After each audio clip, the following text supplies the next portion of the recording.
Greetings to you, church family and friends, on this Monday. One of my favorite patterns is the paisley. And several years ago, I had the opportunity to be a part of a mission team that did work in India. And towards the end of the time, we got to do a little bit of sightseeing and even went to the Taj Mahal. And while we were there, someone told us the legend of the paisley. And as the story goes, the Empress of India was at the beach one day and she just took this part of her hand and was making designs in the sand. And her husband, who apparently loved her very much, had someone trace that design, and thus we have the paisley. Now, whether or not that story is true, I'm not sure, but it is a beautiful, romantic little story about the paisley. But it got me to thinking about the things that shape our lives, but also the imprints that have touched our lives and the imprint that we leave on a day, on another person's life, and the example, if you will, the testimony, the things that people will remember about us. Those moments that will be forever traced in someone's thoughts and minds. And we cannot deny that this pandemic, this season of COVID-19, it will leave an imprint on us as individuals, as families, as a community, as a nation.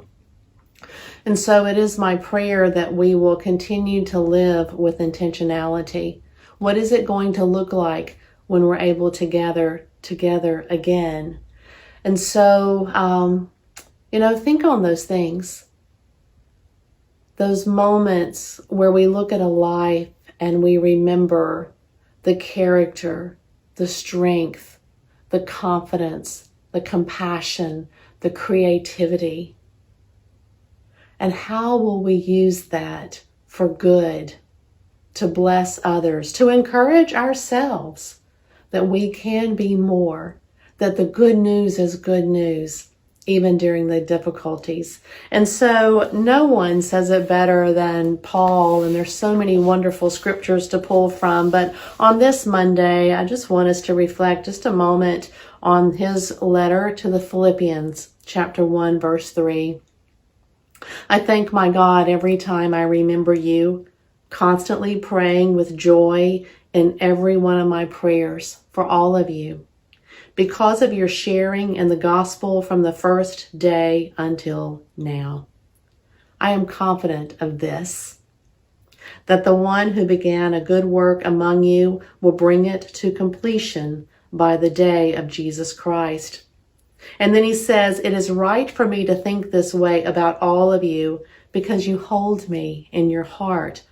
For all of you share in God's grace with me, both in my imprisonment and in the defense and confirmation of the gospel. For God is my witness, how I long for all of you with the compassion of Christ Jesus. And this is my prayer, that your love may overflow more and more with knowledge and full insight to help you determine what is best.